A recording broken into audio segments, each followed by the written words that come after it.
Okay, today we're going to be looking at rational exponents. So if you get something like this. So up until now, our exponents have been whole numbers, integers, and then just recently with the last lecture we introduced negative exponents. And so now we're going to do rational exponents. So your exponents could be whole numbers, integers, they could be positive or negative, or they could be fractions themselves. It's important to note that the exponent rules have not changed. They still hold regardless of whether we've got positive or negative exponents or whether or not these exponents are integers or rational numbers. So how would we do something like this? Well, we apply the rules. So if I have something outside, an exponent outside the parentheses, it gets applied to everything inside separately. So this will be 3 to the 6th. Then I apply that to p to the negative 1/3. And then I'm going to apply this to that. So I really haven't done anything different there. I just wanted to get all that line looking like that. And so 3 to the 6th power, if it's strictly a number, you just put it into your calculator. 3 to the 6th power is 729. Okay. And now what do the rules say here? Well, you multiply the exponents. So negative 1/3 times 6, well, 6 is just a fraction. So if I'm multiplying fractions, I'm going to have negative 1 times 6 all over 3 times 1. Okay, now I'll reduce later. Same thing here. I will multiply these, and if I'm just multiplying it, it's going to be a fraction where the numerator is 1 times negative 4, the denominator is 2 times 1. Now, you can probably look at these and say, okay, that's going to be negative 2 and that's going to be negative 2.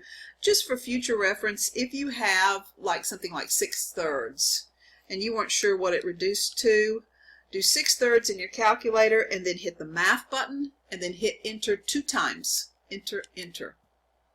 Okay, and it will reduce it for you. But that's going to reduce to that. Now, how do we put those together? Well, using this rule, you add the exponents. Negative 2 plus negative 2 is negative 4.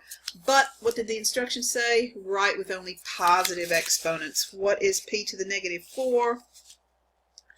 I'm going to use that rule, and so p to the negative 4 is the same thing as 1 over p to the 4, and then I just multiply these together, and I'll have 729 times 1 all over 1 times p to the 4th, and that's my answer. I've simplified it, and I only have positive integers. Okay, what about this one? Simplify it, and write it with only positive integers.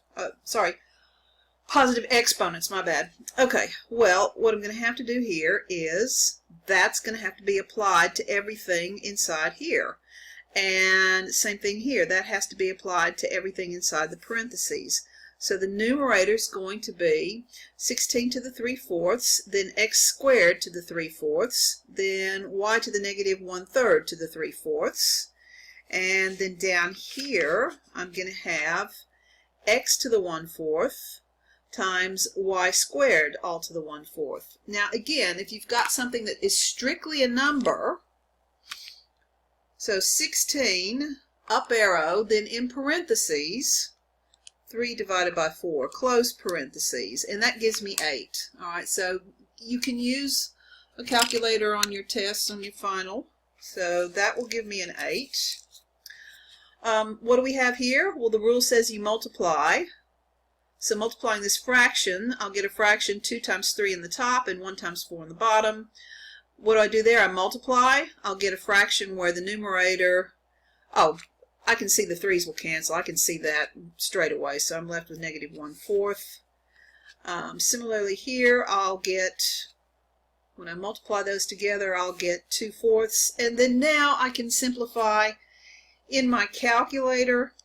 What is 6/4 in lowest terms? Press enter, then press math, then enter 2 times.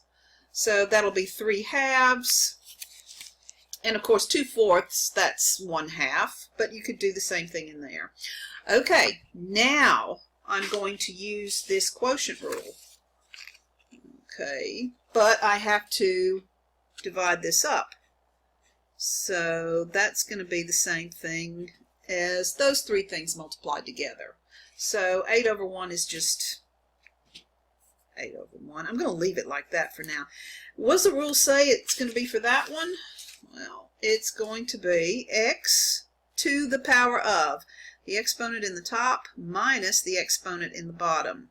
This will be y to the power of the exponent in the top minus the exponent in the bottom. Okay, and now let me just get my calculator to do the rest. I'm saving that as 8 over 1 because I don't know if I'll need it like that.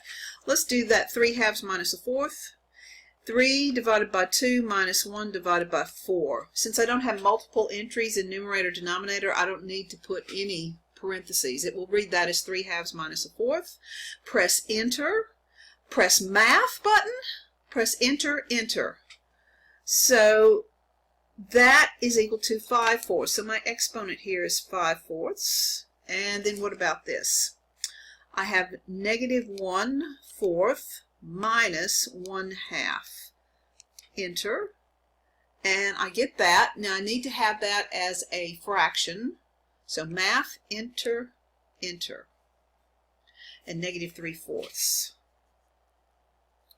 Okay, so what I end up having here is 8 over 1. I'm going to change that to a fraction now, times x to the 5/4 over 1.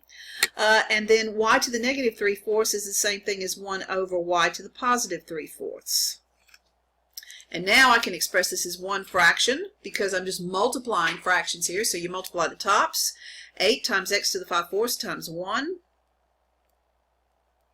And you multiply the bottoms. 1 times 1 times y to the 3/4. That is my answer. That is simplified, and I've expressed my answer with only positive exponents. Okay, and last one, what about this? Okay, well, if I'm going to put those together, in the numerator, I'm going to use that rule. So I'm just going to add those. So it'll be x to the 7/5 plus negative 4/3, which is 7/5 minus 4/3. And then in the denominator, I just have that. And then if I want to find out what that is, in the numerator, I just do 7/5 minus 4/3. Enter. Press the math button. Enter, enter. So that's x to the 1/15 divided by that. And then I will use that quotient rule. We've got the same base, which we do. The base is x here. So it's going to be x to the power of the exponent in the numerator minus the exponent in the denominator. Okay, so don't make a mistake with your negative sign there.